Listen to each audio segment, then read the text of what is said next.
এবং আমার আরেকজন কথা আমি না বললে হয়, জাতির পিতার কনিষ্ঠ কন্যা আমাদের সদ্য শেখ রেহানা আপা, উনি অনেক স্নেহ করেন আমাকে। আমি ছোট্ট থেকে উনি আমাকে লালন পালন করেছেন, উনি আমাকে নির্দেশনা এবং উনাকে দেখেছি এবং কীভাবে সততা এবং নিষ্ঠার সাথে মানুষের কাছাকাছি থেকে মানব কল্যাণে কাজ করার জন্য উনাকে দেখেই কিন্তু আমার ইন্সপিরেশন, যে আমরা অনেক কিছু আমরা শিখতে পেরেছি। এবং আমি জাতির পিতা বঙ্গবন্ধুকে দেখি নাই। বঙ্গবন্ধু আমার 70 সালে জন্ম, বঙ্গবন্ধু 75 সালে ইন্তেকাল করেছেন, শহীদ হয়েছেন।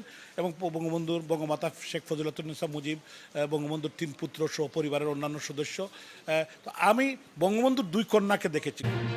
জন্মের পর এই পৃথিবীতে এসে চোখ মেলে 2 মহিষী নারীকে প্রথম দেখার এমন সৌভাগ্য কেবল আনোয়ারুজ্জামান চৌধুরীর হয়েছে।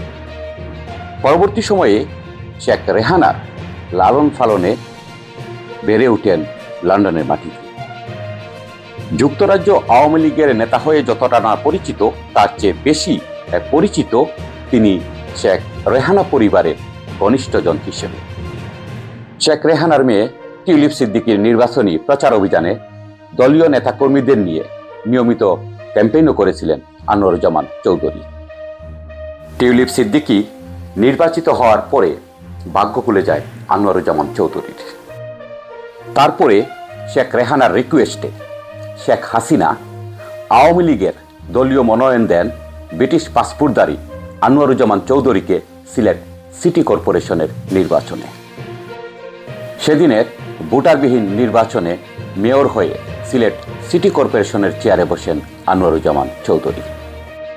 ছাত্র জনতার অভ্যুত্থানের মধ্যে শেখ হাসিনা সরকারের পতন হলে সেদিন রাতেই সিলেটের জাফলং সীমান্ত দিয়ে ভারতে পালিয়ে যান আনোয়ারুজ্জামান চৌধুরী। সেখান থেকে কিছুদিন পরে তিনি লন্ডনে পাড়ি জমান।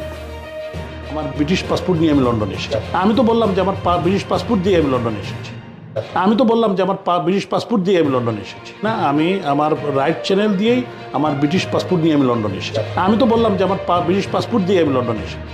সিলেট সিটি কর্পোরেশনের মেয়রের পদ থেকে অল্প দিনে বিধবা হলেও কোনো দুঃখ থাকার কথা নয় আনোয়ারুজ্জামান চৌধুরীর। কেননা এই অল্প দিনেই তিনি ঢাকার পূর্বাঞ্চলে 10 কাঠার 2টি প্লট পেয়েছিলেন শেখ হাসিনার কাছ থেকে।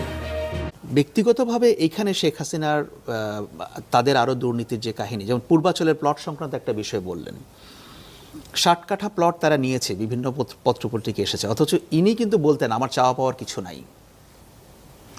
তা আমার কথা হচ্ছে, আপনি এত বছর দেশের প্রধানমন্ত্রী থাকলেন, আপনার পূর্বাঞ্চলের 60 কাঠা প্লটের প্রয়োজন কি?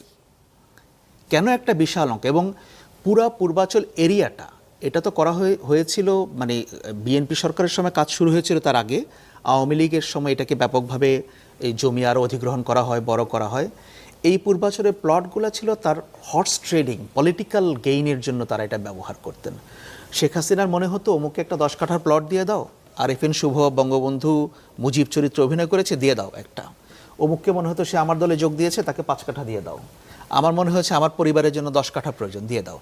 এই পূর্বাঞ্চলের প্লট নিয়ে এই কাহিনী করেছে। যতটুকু পত্রিকা এসছে এটা কিন্তু খুবই সামান্য পরিমাণ। আপনি পূর্বাঞ্চলে যান, রাজুকে যান, খবর নেন যে কিভাবে এই প্লট দিয়ে মানুষকে খুশি করা হয়েছে, এগুলোকে ব্যবহার করেছে।